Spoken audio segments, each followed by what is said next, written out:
Continuamos con este tercer módulo del estudio del Antiguo Testamento. En nuestra última clase hablamos acerca de los profetas mayores. Hoy continuamos en esta tercera clase hablando acerca de los profetas menores. Vamos a tratar de avanzar en este estudio a través de 6 de los profetas menores para continuar en la próxima clase ese tema de los profetas menores y terminar así el Antiguo Testamento. Entonces la clase de hoy es la clase 3. Vamos a estudiar los profetas menores y vamos a comenzar con el profeta Oseas. El libro del profeta Oseas fue dirigido principalmente a Israel. Ustedes recuerden que después de Salomón, prácticamente el reino se divide en dos, ¿no? Está Israel por un lado y por el otro está Judá. Esa nación que se llamaba Israel se dividió en dos, ¿no? La parte del norte era Israel, fue llamada Israel, cuya capital la mayor parte del tiempo fue Samaria, y la otra parte era Judá, cuya capital fue Jerusalén, ¿no?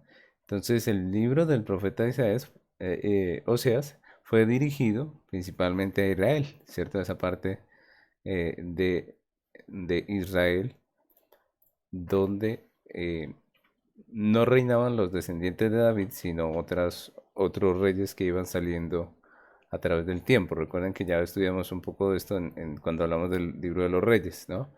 En la parte de Judá, los descendientes de David siguieron siendo reyes, pero en la parte de Israel se levantaron otras monarquías y es lo que hemos estado estudiando, ¿no? En el libro de Reyes, en los libros de Crónicas. En este libro del profeta Oseas, decimos que este profeta se dirigió principalmente a Israel. Los primeros 3 capítulos nos dan un relato de los problemas que estaban sucediendo en Israel. El profeta comenzó su ministerio eh, para Israel durante los días finales del rey Jeroboam II. Los que de pronto han estudiado un poco la historia de estos reyes, este fue un rey que fue muy buen administrador y fue muy exitoso como rey, ¿no? Fue un tiempo de paz política, de prosperidad material, el que vivió Israel en ese tiempo, gracias a la gestión, obviamente, de este rey, ¿no?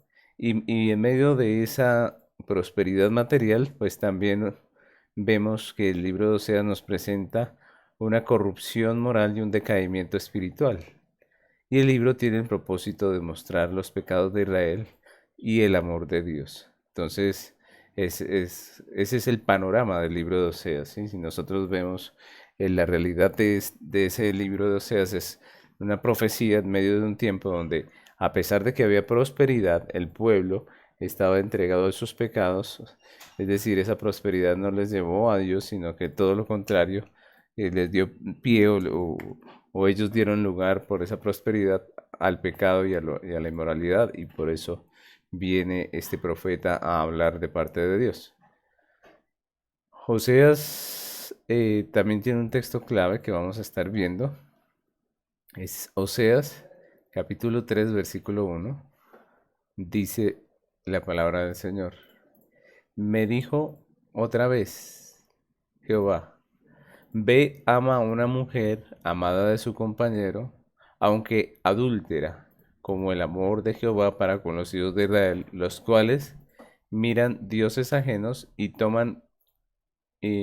ajenos y aman tortas de pasas. Entonces, este es un texto clave porque prácticamente resume muy bien lo que realmente es el libro de Oseas, ¿no?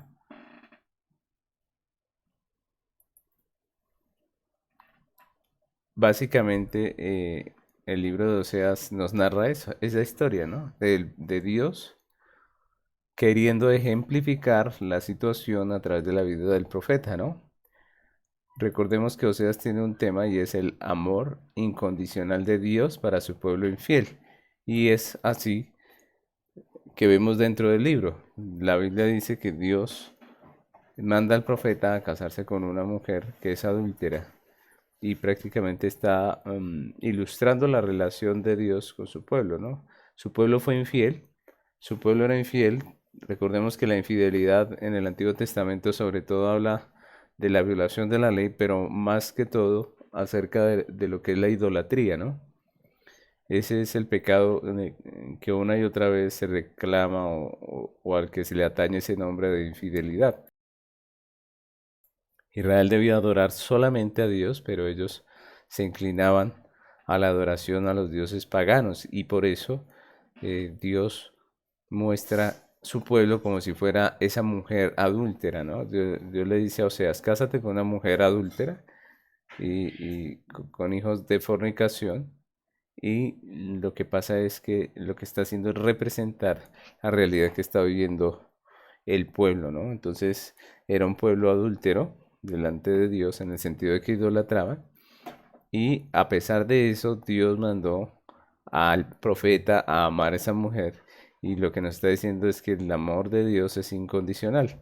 Ahora es importante aclarar que cuando hablamos del amor incondicional de Dios, no estamos hablando de lo que hoy en día muchos llaman amor. Hoy en día se le ha llamado amor al sentimentalismo y a una cantidad de sentimientos que no tienen nada que ver con el amor bíblico. El amor bíblico dice que es un amor que disciplina, ¿no? El amor de Dios es un amor que disciplina. La Biblia dice que Dios al hijo que ama reprende y castiga. Y ese es el amor que vemos allí en el libro de Oseas. No es un amor para alcahuetear el pecado, sino para corregir el pecado. Y cuando leemos el libro del profeta Oseas, vemos que Dios amó incondicionalmente a su pueblo, pero eso no quiere decir que le pasó por alto sus maldades, sino que le castigó, le corrigió y le enseñó. Y eso es importante, tanto en nuestra comprensión del amor de Dios como también en nuestra comprensión de nuestra tarea como padres, por ejemplo, que somos autoridad, que estamos llamados no a alcahuetearle todo a nuestros hijos, sino muchas veces a corregirles. Y, y eso es importante. Hoy en día la psicología, el psicoanálisis de Freud y muchas teorías que han pasado por esta tierra, pues lo que han dejado es el sabor de que el amor se trata de una suerte de alcahuetería en donde prácticamente yo no le digo nada y no le llamo la atención ni nada porque lo amo. Y resulta que eso es todo lo contrario a lo que la Biblia nos enseña. El amor de Dios es un amor que castiga y eso lo vemos dentro del libro de Oseas. Entonces, Oseas habla del amor incondicional de Dios para su pueblo infiel. El autor del libro de Oseas, pues el libro fue escrito por el mismo Oseas, quien fue el profeta del reino del norte de Israel. Y dice en Oseas 1:1, dice, palabra de Jehová que vino Oseas, hijo de Berí, en días de Usías, Jotam, Acaz y Ezequías, rey de Judá, y en días de Jeroboam, hijo de Joás, rey de Israel.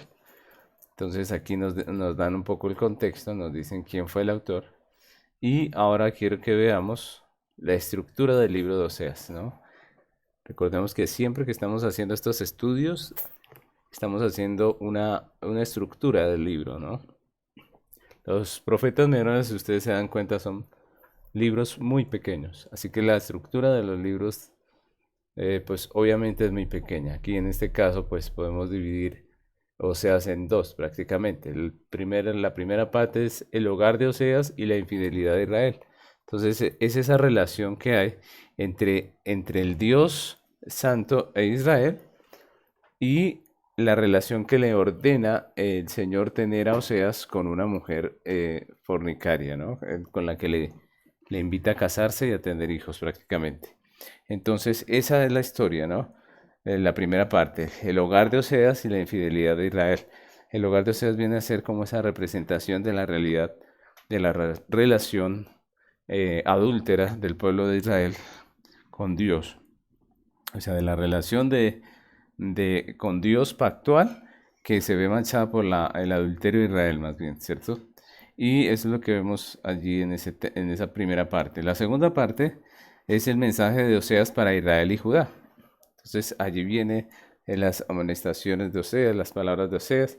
Oseas habla de la infidelidad de Israel y de Judá, luego del pueblo, de cómo el pueblo no confía en Dios.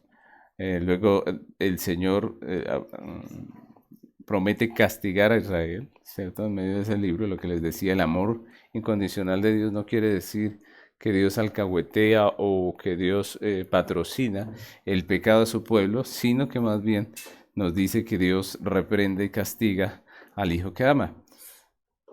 Y por último termina esta parte de este libro hablando del llamado a Israel para que se vuelva a Dios. Y ese es un llamado muy importante y también es un llamado para nosotros que estudiamos la Biblia. Si nosotros estamos en una situación pecaminosa, en una situación de apartarnos del Señor, Dios nos llama a volvernos a Él, ¿cierto?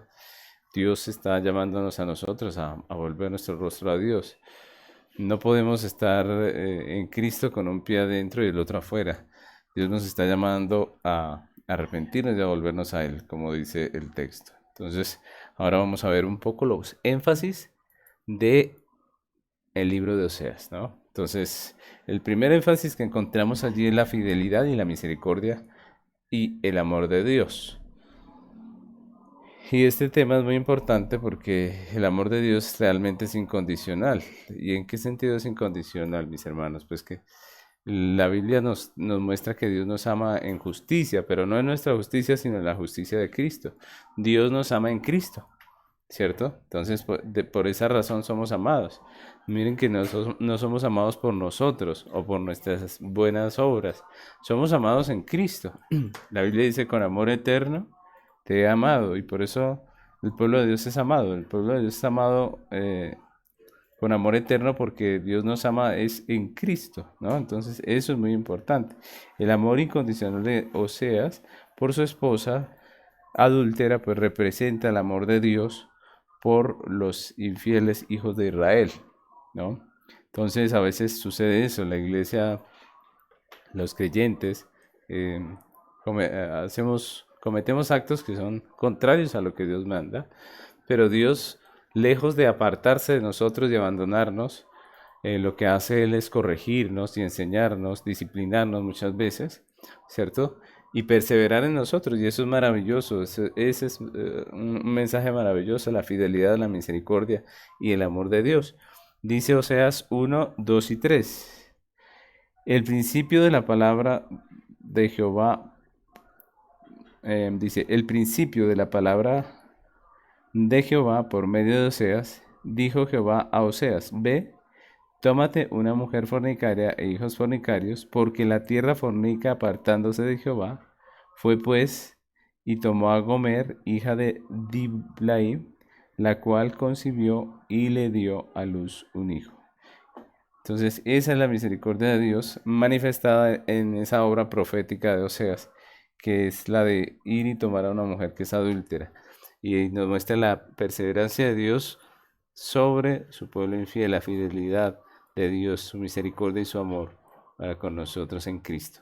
La relación pactual de Dios con Israel se compara con la intimidad experimentada en el matrimonio, y es lo que vemos allí en Oseas, ¿no? Otro énfasis en este libro es el juicio por el pecado. Vamos bien, sí, ese juicio por el pecado o castigo por el pecado. Y lo que vemos allí es que Israel no correspondió al amor de Dios. Lo que hizo fue menospreciar el amor de Dios. Lo que hizo fue apartarse hacia la idolatría, y sus actos de infidelidad resultaron en el castigo del exilio. Ustedes recuerden el exilio, que fue un tiempo duro que tuvo que vivir Israel. Dice Oseas 2, del 6 al 11. Por tanto, he aquí yo rodearé de espinos su camino y la cercaré con seto, y no hallará sus caminos.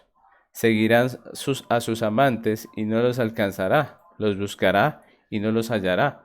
Entonces dirá, iré y me volveré a mi primer marido, porque mejor me iba entonces que ahora.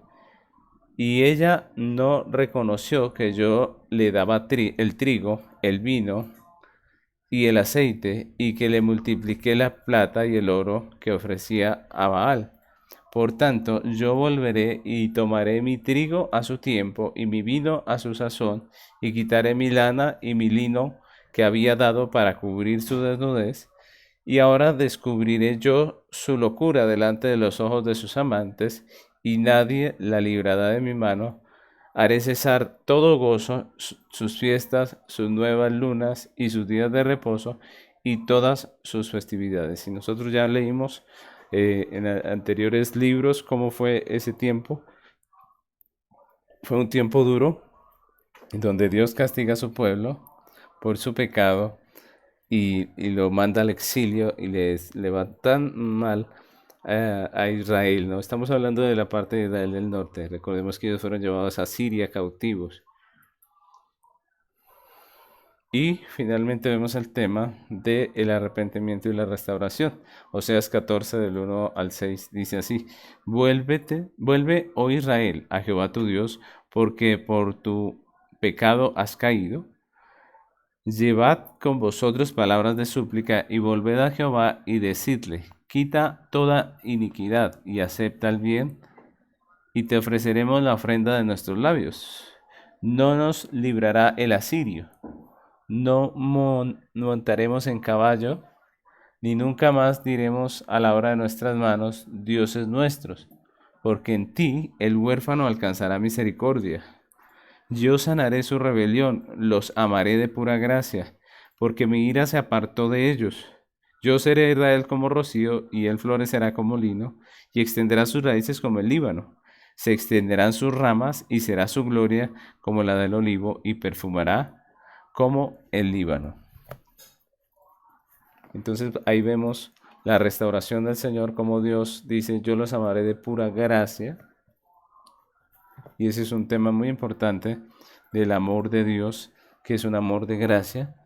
Y así termina este libro de Oseas, hablándonos del arrepentimiento, del llamado al arrepentimiento, pero también de la promesa de restauración a su pueblo si se vuelve a Dios, ¿no? Luego vemos el libro del profeta Joel. Joel es el segundo de los profetas menores que vamos a ver hoy.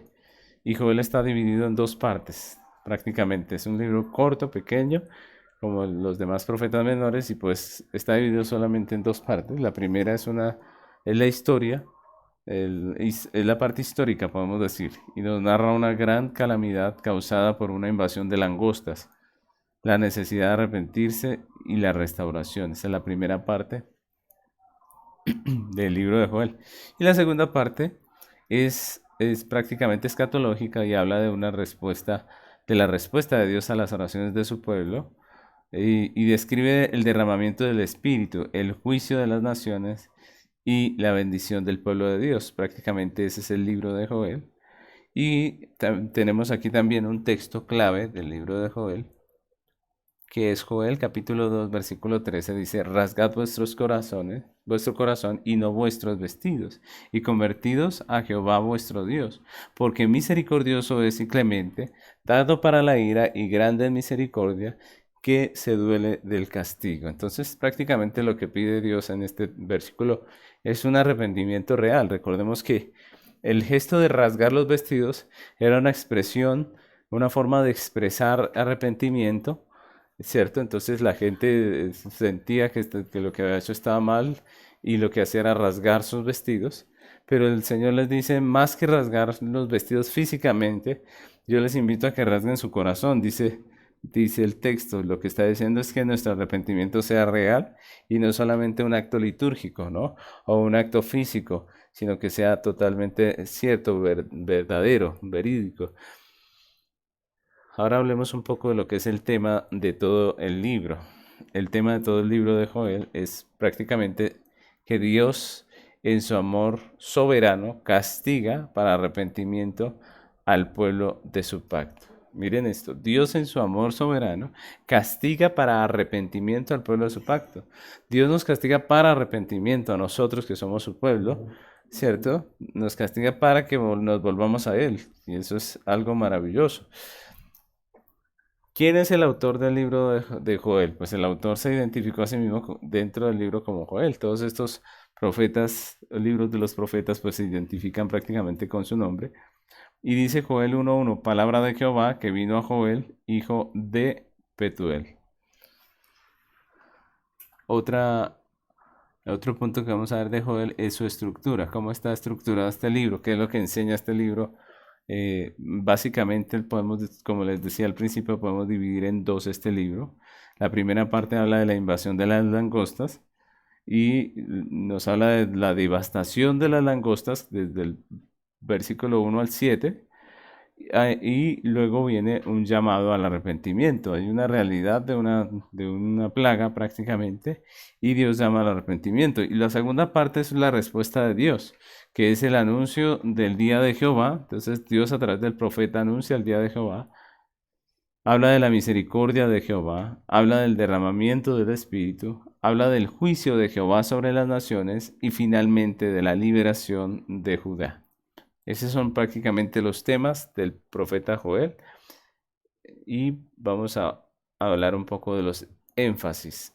¿Qué es lo que enfatiza este libro? Entonces, por un lado, si nosotros miramos los énfasis de estos libros van a ser muy parecidos, porque en todos estos Dios envía al profeta cuando su pueblo está en terquedad, cuando su pueblo está obstinado, pues Dios envía al profeta para llamar la atención, para que ellos se vuelvan a Dios y finalmente Dios, por el arrepentimiento que Él ha producido en su pueblo, pues termina también prometiendo restauración y perdón.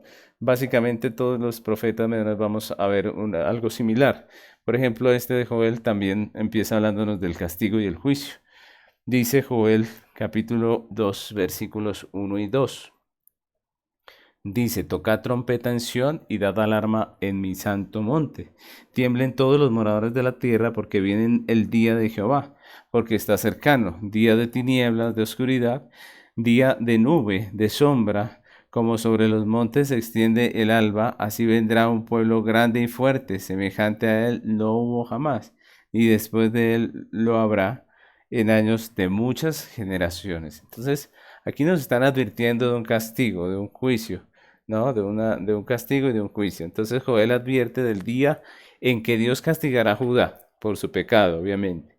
Y esta descripción acerca de Dios castigando el pecado de Judá, lo que hace es presagiar o profetizar también el día de la ira de Dios en el juicio contra los pecadores. Entonces, básicamente, el tema de Joel es el juicio, por un lado, del pueblo de Dios, que es Judá, ¿cierto?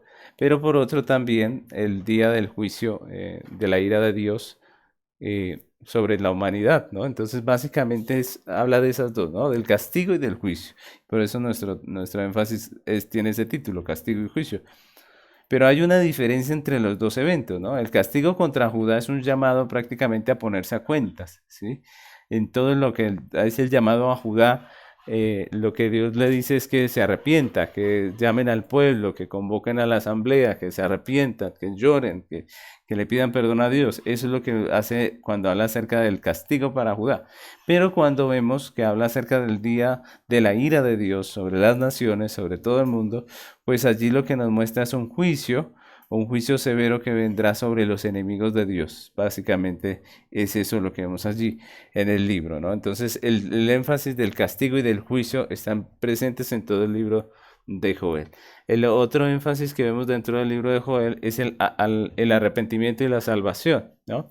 El libro del profeta Joel hace un llamado a todo el mundo a arrepentirse, a jóvenes, a viejos, a borrachos, a ladrones, a sacerdotes, a todos, ¿no? Y Joel advierte que la evidencia externa de un cambio no es suficiente, es decir, más bien un cambio aparente no es suficiente. No es suficiente porque muchas veces ese cambio aparente no es sino el deseo de no ser castigados y ya. Pero lo que Dios está requiriendo de su pueblo es un arrepentimiento sincero, es un meditar y un entender que hemos ofendido a Dios, ¿cierto? Que hemos hecho lo malo delante de Dios y volvernos a Dios, y eso es lo que está pidiendo Dios. Joel advierte que un arrepentimiento que no sea sincero, pues Dios no va a aceptar esto. Y en respuesta al arrepentimiento sincero y a confiar en la gracia de Dios, en su amor y en su compasión, pues Dios también promete restaurar. Y es lo que vemos allí en Joel capítulo 2, versículo 15 al 18. Joel 2, del 15 al 18, que dice así: tocad trompeta en Sión, proclamad ayuno, convocad asamblea, reunid al pueblo, santificad la reunión, juntad a los ancianos y congregad a los niños y a los que maman, salga de su cámara el novio y de su tálamo la novia. Entre la entrada y el altar lloren sacerdotes, ministros de Jehová, y digan, perdona, oh Jehová, a tu pueblo, y no entregues al oprobio tu heredad, para que las naciones se enseñoreen de ella. Porque han de decir entre los pueblos, ¿dónde está tu Dios? Y Jehová, solícito por su tierra, perdonará a su pueblo. Entonces miren cómo esta última parte de Joel termina hablando de esas dos cosas, del arrepentimiento. Ya es un llamado al arrepentimiento, pero también es una promesa de salvación de Dios. Y continuamos con el libro de Amós. Recordemos que estamos viendo los profetas menores y nuestro tercer libro que vamos a ver hoy es el del profeta Amós. Amós profetiza que Dios ama la misericordia y no solamente la liturgia de los sacrificios formales, ¿no? Entonces, ese es un énfasis marcado en todo el libro. Dios dice a través de Amós que Él quiere la misericordia y Él quiere vidas entregadas a Él y no solamente liturgia o sacrificios formales. Entonces, muchas veces en el pueblo de Dios se presenta esta situación que se presentaba en Amós, que es que el pueblo es juicioso para lo que es la liturgia, pero tiene una vida que es totalmente contraria a la fe en Dios. Y eso se llama una adoración de labios y es hipocresía. Es fariseísmo y eso no tiene nada que ver con la verdadera devoción a Dios, ¿no? Entonces el profeta Amós nació a unas 12 millas del sur de Jerusalén. Básicamente él es de la región o de la parte de Judá, pero sus profecías fueron dirigidas al reino del norte, es decir, a Israel. Y a través de su mensaje, Amós enseña que la futura grandeza de Israel no dependía del poder y la riqueza, sino de la justicia y del juicio, ¿no? Y también tenemos aquí un texto clave del libro de Amós,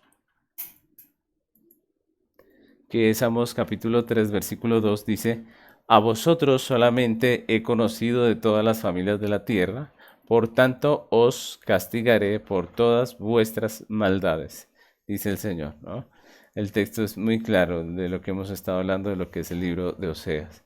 Él está hablando a su pueblo y le dice que él es su pueblo y que por estar desviándose y apartándose hacia su pecado, ellos van a recibir castigo de parte de Dios, ¿no? Entonces, ese es un punto importante dentro del libro y por eso ese es nuestro texto clave. Ahora hay un tema principal de todo el libro y es que la liturgia y los rituales no son un sustituto de hacer el bien y demostrar misericordia. Es decir, algunos han querido pensar que el hecho de ir a una iglesia el domingo y estar reunidos durante 2 horas, el hecho de pronto tener una Biblia y leerla, esto me hace un creyente, pero resulta que la fe verdadera viene de Dios, ¿no? Y cuando Dios nos transforma, cuando Dios nos salva, pues se manifiesta no es solamente en que abrazamos una religión o unos cultos y una liturgia, sino en que abrazamos una vida nueva delante de Dios, ¿no? Es decir, Dios nos da un nuevo corazón y nosotros empezamos a vivir conforme a su palabra. Y eso es la verdad acerca del cristianismo. Hoy en día está de moda el cristianismo y hay mucho cristiano, pero la pregunta es realmente, ¿cuántos realmente son convertidos, no? ¿Cuántos realmente son hijos de Dios y viven una vida que glorifica a Dios? Lo que dice este libro de Amós es prácticamente eso. La liturgia y los rituales no son un sustituto de hacer el bien y demostrar misericordia, no son un sustituto de la vida nueva. No podemos pensar como el religioso que dice que el que peca y reza empata. Nosotros no podemos pensar de esa manera porque nosotros sabemos que la salvación verdaderamente es una obra de Dios que transforma las vidas y que trae al corazón de las personas una nueva realidad, ¿no? Y eso es lo que nos recuerda el libro del profeta Amós. Ahora quisiera seguir hablando del profeta como el autor, ¿no? ¿Quién es el autor del libro de Amós? Pues como hemos dicho de los profetas menores, el libro lo escribió el mismo profeta Amós, quien no era de la descendencia sacerdotal o noble, sino que trabajaba como un pastor de ovejas. Entonces, eso es algo a resaltar de Oseas, ¿no? Nosotros debemos ver que cuando Dios escoge, escoge en su soberanía. No, no escoge determinada clase de personas o por ciertos méritos, sino que Él escoge a la persona que quiere y trabaja a través de ella.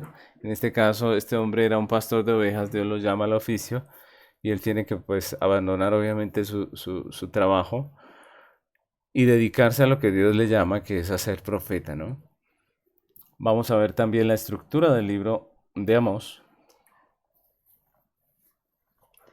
Y el libro de Amós también es como es un libro corto, podemos dividirlo en dos secciones. La primera habla del juicio contra Israel y sus vecinos, ¿no?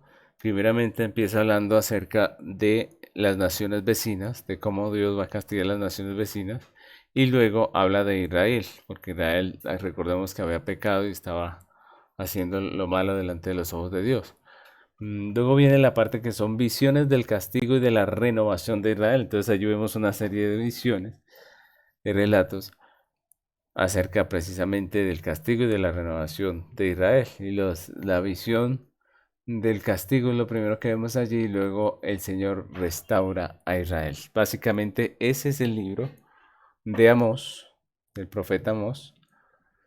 Y ahora vamos a hablar un poco acerca de los énfasis de este pequeño pero precioso libro, ¿no? El primer énfasis que encontramos allí en este texto es el enfriamiento en la prosperidad, ¿no? Amós nos muestra esa triste realidad en que muchas veces tenemos que ser testigos y que es triste porque no debería ser así, ¿cierto? Y es que los periodos de prosperidad, en esos periodos donde el creyente tiene todo, donde no hay ningún problema económico, donde la gente va bien en muchas áreas, pues tiende a apartar a la gente de Dios y a que el creyente muchas veces descuide su práctica de fe y sus deberes. Y eso es triste porque nosotros deberíamos, entre más Dios nos da y entre más Dios nos provee, entre más bien nos va, pues debería uno estar más consagrado, ¿no?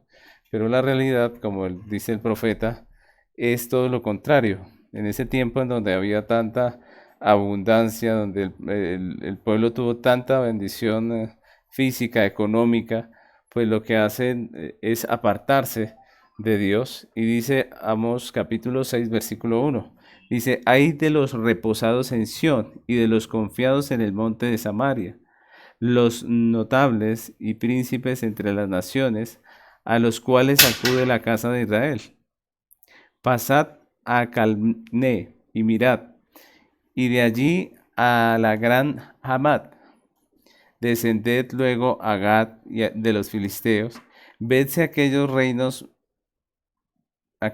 mejores que estos reinos, si su extensión es mayor que la vuestra. Oh vosotros que dilatáis el día malo y acercáis la silla de iniquidad, duerme en camas de marfil y reposan sobre sus lechos. Miren cómo Dios les habla de la prosperidad que ellos tenían. Y comen los corderos del rebaño y los novillos de en medio del engordadero. Gorjean al son de la flauta e inventan instrumentos musicales como David. Beben vino en tazones y se ungen con los ungüentos más preciosos, y no se afligen por el quebrantamiento de José. Por tanto, ahora irán a la cabeza de los que van a la cautividad, y se acercará el duelo de los que se entregan a los placeres. Entonces, es enfática esta amonestación de ambos, ¿no? Les habla de su prosperidad, de cómo ellos están tan entretenidos con esas cosas pasajeras y se olvidan de Dios, se olvidan de su casa, se olvidan de las cosas de Dios, y esto Dios lo condena obviamente, y Amós muestra esa triste realidad. Y hay un dicho por ahí que dice que la buena vida cansa y la mala amansa, ¿cierto? Y esa es prácticamente una verdad que Oseas recalca aquí, ¿no? Israel cuando estuvo bien, ellos se entregaron al pecado y ese pecado les trajo el castigo de Dios, ¿no? Y eso es tremendo, ¿no? En el libro de Amós vemos esa realidad, vemos cómo hay una denuncia de los pecados de Israel, la opresión al pobre, la injusticia de las cortes, la fornicación, los abusos religiosos, la violencia, la idolatría, la corrupción, pues fueron pecados frecuentes del pueblo de Dios en medio de ese tiempo de prosperidad. Y el profeta Amós enseña que la verdadera fe se expresa a través de acciones y no solamente de palabras, de acciones que tienen que ver con justicia, ¿no? Y eso nosotros debemos tenerlo muy claro, mis hermanos. Nosotros no podemos caer en esa situación del pueblo de Israel, de que cuando mejor nos va es cuando peor nos portamos y cuando más nos apartamos. Y esa es una realidad triste en la congregación. Muchas veces las personas, los creyentes, cuando ya tienen dinero, pues lo que hacen es apartarse de la iglesia, lo que hacen es comprar cosas que les quitan el tiempo de congregarse, lo que hacen es irse a pasear cada día del Señor y no estar en todo el año en la iglesia durante muchos grandes periodos. Y todo esto nos muestra esa realidad nuestra. O sea, nosotros básicamente cuando mejor deberíamos estar con Dios, que es cuando tenemos todo, cuando Dios está supliendo, Dios está haciendo tantas cosas buenas en nuestra vida, es cuando el pueblo de Dios muchas veces más se aparta del temor de Dios y de sus deberes como congregación. Entonces, es un llamado de atención para todos nosotros, esta parte. Y lo otro que vemos aquí dentro del libro de Amós es el justo castigo. Entonces, Amós es interesante porque habla mucho de justicia, ¿no? Nos muestra esa parte de la justicia. Y por esas situaciones que Israel había traído a su tierra, por todas esas situaciones de corrupción, de violencia, de fornicación, pues Dios iba a hacer algo. Esto no iba a quedar así nomás, ¿cierto? En medio del pueblo de Dios no se puede vivir en pecado y estar tranquilo, no. Dios aseguró que la injusticia y la explotación a los pobres, la fornicación y todas estas cosas serían castigadas. Y aquellos que vivían en opulencia, a expensas de los demás, a expensas de lo que los demás tenían, pues Dios los expondrá y mostrará su hipocresía delante de su pueblo y les castigará duramente. Entonces, Amós capítulo 2 versículos 11 al 16 dice, y levántate de vuestros, y, perdón, y levanté de vuestros hijos para profetas y de vuestros jóvenes para que fuesen nazareos. ¿No es eso así? Dice Jehová, hijos de Israel. Mas vosotros disteis de beber vino a los nazareos y a los profetas mandasteis diciendo, no profeticéis. Pues he aquí, yo os apartaré de vuestro lugar, como se aprieta el carro lleno de gavillas. Dice, yo os apretaré, perdón, en vuestro lugar, como se aprieta el carro lleno de gavillas. Y el ligero no podrá huir, y al fuerte no le ayudará su fuerza, ni al valiente librará su vida, ni el valiente librará su vida. El que maneja el arco no resistirá, ni escapará el ligero de pies, ni el que cabalga en caballo salvará su vida. El esforzado de entre los valientes huirá desnudo aquel día, dice Jehová. Es decir, nadie se librará de semejante juicio que va a ser, o de ese castigo justo que Dios va a hacer en medio de su pueblo. Entonces, sin embargo, el libro de Amós no se queda solamente en el castigo, sino que también tiene una parte que habla de la restauración, y esa parte también es muy importante dentro del libro de Amós. Básicamente eso es lo que vamos a encontrar en el libro de Amós, y vamos a continuar con el libro de Abdías. Entonces lo más probable es que este profeta Abdías vivió en Jerusalén después de la deportación de Judá a Babilonia. El profeta anunció la caída de los edomitas, quienes eran los descendientes de Esaú. Ustedes recuerdan que los descendientes de Esaú fue llamada la nación de Edom, ¿sí recuerdan? Pues el profeta Abdías lo que hace es profetizar contra los descendientes de Esaú, contra esa nación que se llamaba Edom. Y recordemos que cuando cayó Judá, cuando fue llevada cautiva, los edomitas se habían gozado de su caída, se gozaron, e incluso dice la Biblia que llegaron a aprovechar esa situación de la caída para quitarles cosas, ¿no? Para tomar lo que no era de ellos. Y Dios, que es justo, ve esa situación y envía al profeta y dice, yo voy a castigar lo que ustedes hicieron cuando mi pueblo cayó. Básicamente, de eso es que nos habla el libro del profeta Abdías, ¿no? Entonces tenemos aquí un texto clave que es muy claro, que es muy central en lo que hemos expuesto acerca de lo que está hablando el profeta. Dice Abdías 1, 12 y 13, dice, pues no debisteis tú haber estado mirando en el día de tu hermano, en el día de su infortunio, no debiste haberte alegrado de los hijos de Judá en el día en que se perdieron, ni debiste haberte jactado en el día de la angustia, no debiste haber entrado por la puerta de mi pueblo en el día de su quebrantamiento, no debiste haber mirado su mal en el día de su quebranto, ni haber echado mano a sus bienes en el día de su calamidad. Y eso es básicamente lo que vemos en el libro. Dios condenando la situación, la reacción de Edom contra su hermano que era Israel, ¿no? Judá. El tema del libro pues ya nos ha quedado claro, el juicio de Dios sobre Edom por sus pecados contra el pueblo de Dios, ¿no? ¿Quién es el autor del libro? Pues como hemos visto en todos los libros de los profetas menores, el libro lo escribió el mismo profeta Abdías, de quien muy poco se conoce. Entonces hay profetas de los que se conoce algo de historia dentro de la misma Biblia y pues podemos decir más o menos quién era esa persona, pero de Abdías es muy poco lo que se conoce. Y dice el capítulo 1, versículo 1, dice, visión de Abdías, Jehová el Señor ha dicho así en cuanto a Edom. Hemos oído el pregón de Jehová y mensajero ha sido enviado a las naciones. Levantaos y y levantémonos contra este pueblo en batalla. Vamos a ver también lo que es la estructura. Ustedes han visto que estos libros de los profetas menores son cortos, pero sobre todo este de Abdías es muy corto, ¿no? Y en este corto libro, pues vemos solamente dos divisiones. Prácticamente la mitad del libro habla acerca del juicio de Dios sobre Edom y las naciones, y la segunda parte de la expansión y victoria de Israel, ¿no? De cómo ese pueblo del que se ha burlado Edom, un día se levantará y será restaurado, lo que Dios está diciendo, ¿no?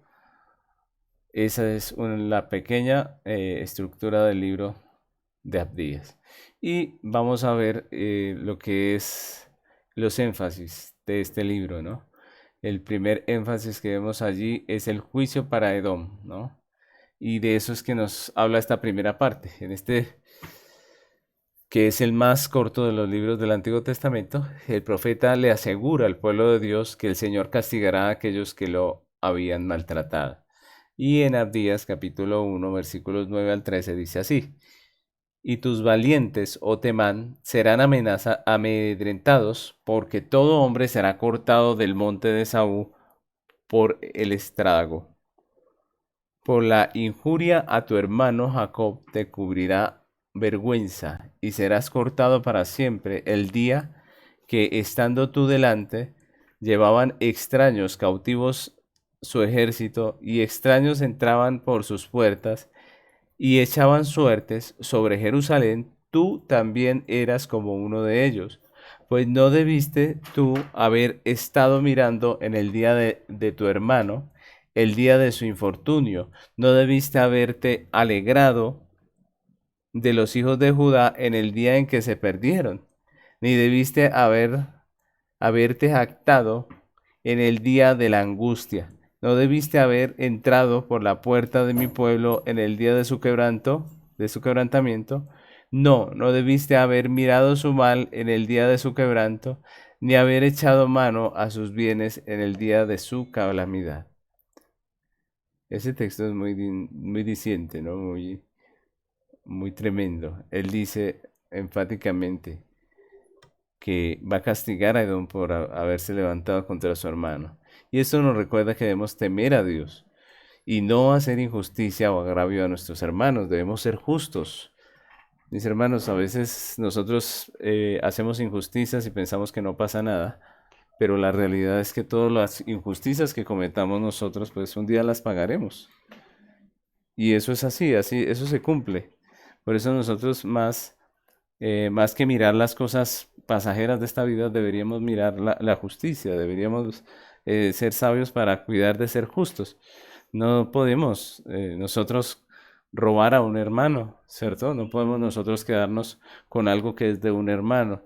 No podemos negarle el pago de lo que del servicio que nuestro hermano nos prestó. Puede que nadie se dé cuenta, puede que el hermano le tenga a usted paciencia, pero Dios ve todas estas cosas y un día arreglará cuentas. Así que yo les invito a que nosotros tengamos más cuidado con esos asuntos, porque muchas veces, pensando en nuestros propios beneficios, terminamos haciendo injusticia a un hermano o tal vez al prójimo. No tiene que ser a un hermano de la congregación, pero al prójimo. Todo acto de injusticia que nosotros cometamos, pues al fin y al cabo recibiremos una recompensa, sea bueno o sea malo, ¿cierto? Y yo les animo a que tengamos nosotros en nuestro corazón el deseo de ser justos en todo, aunque eso signifique muchas veces perder, ¿cierto? Aunque eso signifique muchas veces sacrificar algo nuestro, porque la justicia es mejor que la ganancia temporal. La justicia es mejor que una ganancia temporal. El mundo no entiende eso.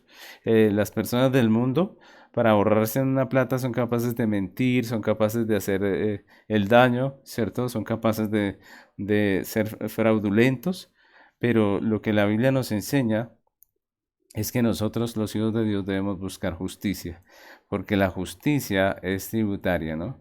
Si yo soy justo, pues más adelante veré esa misma justicia a favor mío, pero si soy injusto, veré esa injusticia en contra mía. Entonces debemos nosotros pensar en todo esto porque somos hijos de Dios, no somos personas del mundo, sino somos personas que tienen a Dios y le temen. Y el otro tema es la liberación y restauración para Israel. Ese es otro tema hermoso dentro de todos los libros de los profetas menores, pero Abdías también dedica una buena parte. Y Abdías enseña que Dios es soberano sobre todas las naciones, aunque los enemigos del pueblo de Dios pudiesen haber experimentado momentos de gloria, finalmente serán derrotados por Dios y sus tierras, según el profeta, le serían entregadas a su pueblo.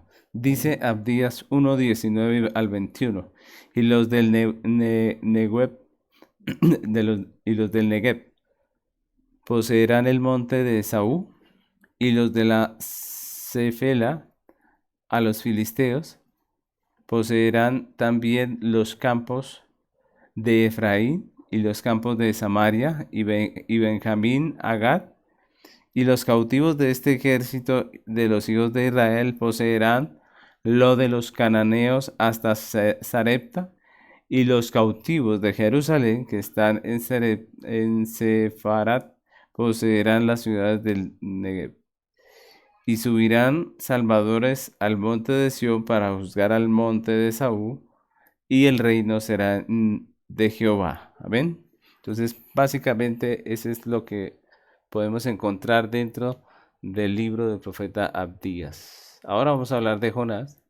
Jonás es un libro muy conocido, es el libro más leído de los profetas menores, y aunque algunos han llegado a afirmar que es un cuento con una enseñanza práctica, la realidad es que la Biblia nos presenta a Jonás como una historia, y lo confirma también Jesús en el Nuevo Testamento cuando habla acerca de la referencia histórica de Jonás. Entonces, Jonás no es un cuento con moraleja, ¿no? Jonás es una historia verídica, por más de que lo que se narre allí sea difícil de pronto para alguien de entender o de poder aceptar, lo que nos narra Jonás es una historia, ¿no? El texto clave de Jonás es Jonás 3:10, dice, y vio Dios lo que hicieron, que se convirtieron de su mal camino y se arrepintió del mal que había dicho que les haría y no lo hizo. Recordemos que el libro de Jonás nos narra básicamente la historia de Dios enviando al profeta Jonás a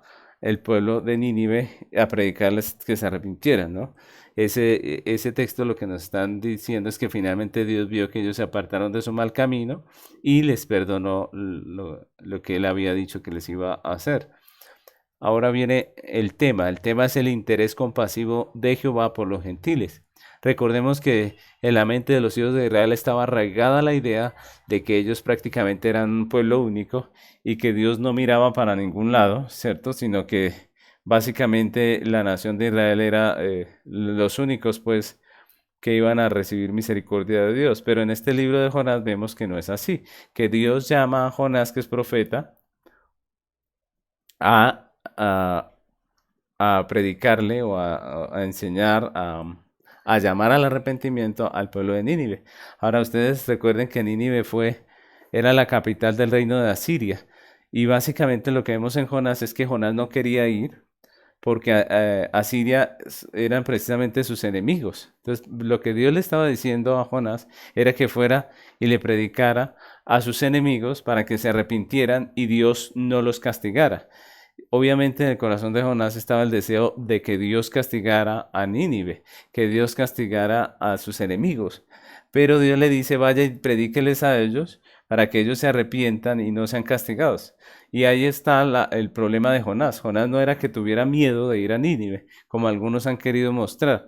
No era que Jonás estuviera asustado por lo que le iban a hacer, sino lo que pasa es que Jonás sabía que ese pueblo era su enemigo y él quería su destrucción. Por eso al final del libro vemos que Jonás se sienta a las afueras esperando que Dios enviara el castigo y finalmente Dios perdona a este pueblo. Ahora hablemos un poco acerca del autor. El autor, pues obviamente la información autobiográfica revela, que está revelada en sus páginas, eh, claramente apunta a Jonás como el autor. Es Jonás porque Jonás es el que habla y Jonás describe cosas que solo Jonás podría saber. Entonces, obviamente, el autor de ese libro es Jonás. Otra cosa que vamos a ver es la estructura del libro. Básicamente es un libro muy pequeño y lo podemos dividir de la siguiente manera. Hay 4 partes. La primera es el llamamiento de Jonás. Dios llama a Jonás a predicar al pueblo de Nínive y Jonás huye en un barco. Él no quiere ir por allá a predicarle a sus enemigos y huye en un barco. Se levanta una tormenta que amenaza hundir el barco y Jonás confiesa en la tormenta que es culpa de él y finalmente es echado al mar donde un pez se lo traga, dice la Biblia. Y luego viene la segunda parte, que es el arrepentimiento de Jonás, que eso ocurre prácticamente dentro del vientre del animal, del pez. Jonás se arrepiente y el Señor oye sus súplicas y lo libera del vientre del pez, ¿cierto? La Biblia dice que lo vomita prácticamente, lo escupe, lo pone allí prácticamente en Nínive. Y Jonás profetiza y Nínive se arrepiente. Esa es la tercera parte. Jonás profetiza y Nínive se arrepiente. Y este es algo curioso porque este es un predicador que no quiere que su pueblo lo escuche, porque le está predicando a sus enemigos. Por él hubiera querido que nadie lo hubiera escuchado y que Dios finalmente hubiera castigado a esta gente. Pero lo que pasa es que en medio de toda esa situación, ellos se arrepienten. Nínive reflexiona y se arrepiente y se humilla delante de Dios y Dios prácticamente les perdona. El cuarto punto vemos a Jonás enojado a las afueras de Nínive, esperando prácticamente que Dios castigara a Nínive, pero resulta que Dios había tenido compasión y Dios le da a él un escarmiento acerca de el amor, acerca de la compasión que él tenía por este pueblo y finalmente lo que vemos es que Dios salva a Nínive. Ahora, yo quisiera hacer una aclaración. Cuando hablamos de Jonás, muchas veces pensamos en la salvación eterna de estas personas, pero lo que estamos hablando allí es de una situación puntual donde Dios iba a castigar a un pueblo físicamente y lo que pasa es que ese pueblo físicamente es librado de ese castigo. Eso es lo que vemos allí en Jonás. Entonces, es un punto importante para aclarar. Finalmente hablamos de las énfasis. En el primer énfasis que podemos ver allí en Jonás es la soberanía de Dios. Jonás nos enseña que Dios tiene el control de la vida y la naturaleza y de todas las circunstancias y también aprendemos que Jonás que Dios es Dios de todos los pueblos y se preocupa por todos los seres que ha creado. Entonces, eso es importante también. Entonces, allí vemos Jonás, capítulo 4, versículo 7 al 11, dice, pero al venir el alba del día siguiente, Dios preparó un gusano, el cual hirió la calabacera y se secó. Miren cómo ahí se ve la soberanía de Dios sobre los gusanos, sobre los árboles. En Jonás nos enseña mucho acerca de Dios, ¿no? Y aconteció que al salir el sol, recordemos que esta era la calabacera que estaba cubriendo a Jonás del sol, aconteció que al salir el sol preparó Dios un recio viento solano y el sol hirió a Jonás en la cabeza y se desmayaba y deseaba la muerte diciendo, mejor sería para mí la muerte que la vida.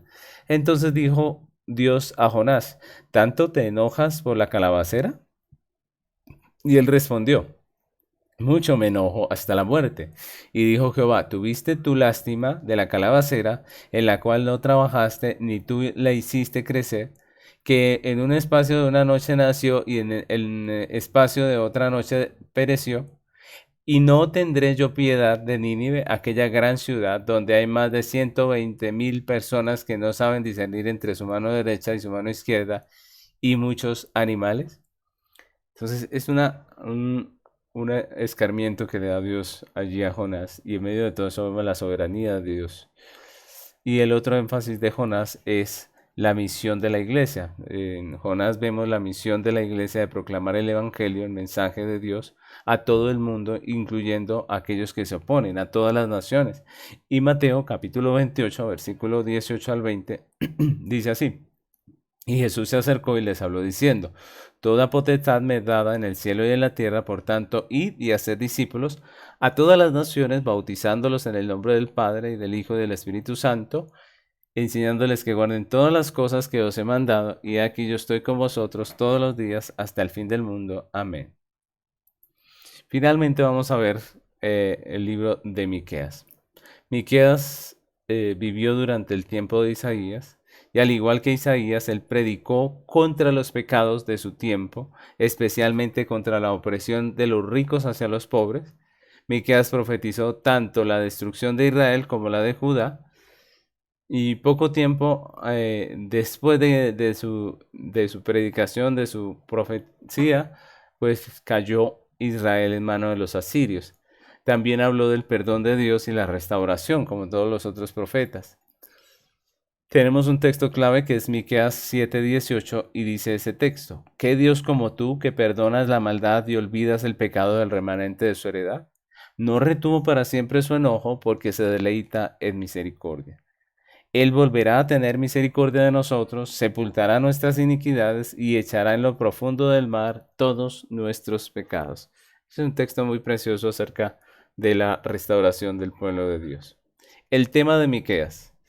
Miqueas habla de Jehová como el Señor de todas las naciones, como el Dios de justicia, pero también de misericordia, ¿no? De justicia porque Él castiga, pero también de misericordia porque Él restaura. Otra cosa que podemos ver es el autor. El primer versículo establece a Miqueas como el autor. Más allá de eso, pues poco se sabe de este profeta. Miqueas capítulo 1, versículo 1 dice, palabra de Jehová que vino a Miqueas de Moseret en los días de Jotam, Acaz y Ezequías, reyes de Judá, lo que vio sobre Samaria y Jerusalén. Vamos a ver también la estructura. Otra vez tenemos un libro que es pequeño, que es corto, como los profetas menores, y básicamente se divide así.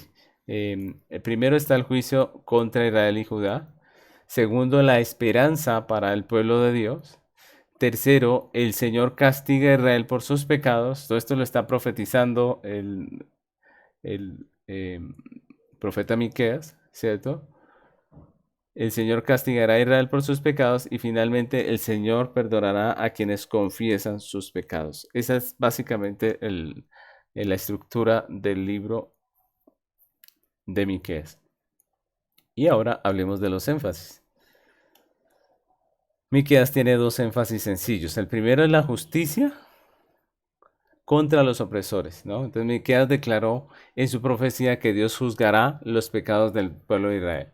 Entonces habla de terratenientes, líderes religiosos, líderes públicos que habían abusado de su poder, que habían conspirado para hacer mal, que codiciaban las propiedades de los demás y los estafaban, los robaban y los saqueaban, que odiaban el bien y amaban el mal, que oprimían a los pobres, despreciaban la justicia, distorsionaban la verdad, aceptaban sobornos, usaban sus posiciones religiosas para su propio beneficio y no para el beneficio del pueblo de Dios, se involucraban en las prácticas comerciales deshonestas, acusaban a las inocentes, actuaban con violencia y con engaño, asesinaban a su propia gente y todas estas cosas desataron el castigo del Señor, y Miqueas afirmó que Dios traería desastres sobre Samaria de Jerusalén y los terratenientes, los codiciosos, los líderes, los falsos profetas, todas estas personas que estaban abusando de su poder.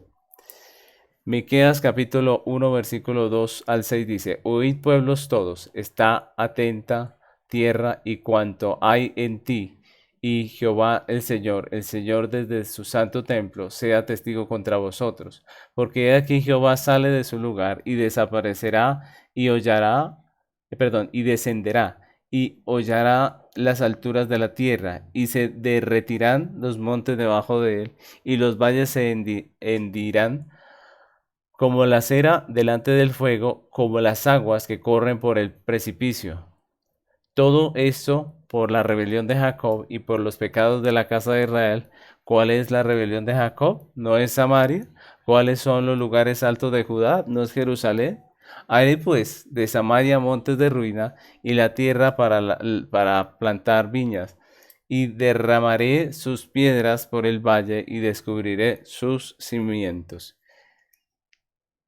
Y el segundo énfasis del libro de Miqueas es la restauración, ¿no? Entonces, Miqueas también habla de restauración. Miqueas declaró que después del juicio de Dios, el Señor perdonará y restaurará a su pueblo misericordiosamente y los hará volver del exilio de Babilonia y los restituirá y también les restaurará el liderazgo de Jerusalén. Miqueas capítulo 7, versículos 7 al 11 dice: Mas yo Jehová miraré, mas yo a Jehová miraré, esperaré al Dios de mi salvación. El Dios mío me oirá. Tú, enemiga mía, no te alegres de mí, porque aunque caí, me levantaré. Aunque more en tinieblas, Jehová será mi luz. La ira de Jehová soportaré, porque pequé contra él, hasta que juzgue mi causa y haga mi justicia. Él me sacará a luz, veré su justicia, y mi enemiga lo verá y la cubrirá vergüenza, la que me decía: ¿dónde está Jehová tu Dios? Mis ojos la verán. Ahora será hollada como lodo en las calles. Viene el día en que se edificarán tus muros, aquel día se extenderán los límites. Entonces miren cómo el profeta habla de esa restauración, de esa reconstrucción de los muros y de todas estas cosas que vinieron a pasar con el tiempo. Entonces la misericordia de Dios con su pueblo prácticamente es para siempre, y eso nos llena el corazón de gozo. Y con este libro de Miqueas pues terminamos por hoy nuestro estudio. En la próxima clase, si Dios lo permite, pues estaremos terminando de ver los profetas mayores, que son lo que nos falta para concluir el tema del Antiguo Testamento. Así que Dios les bendiga.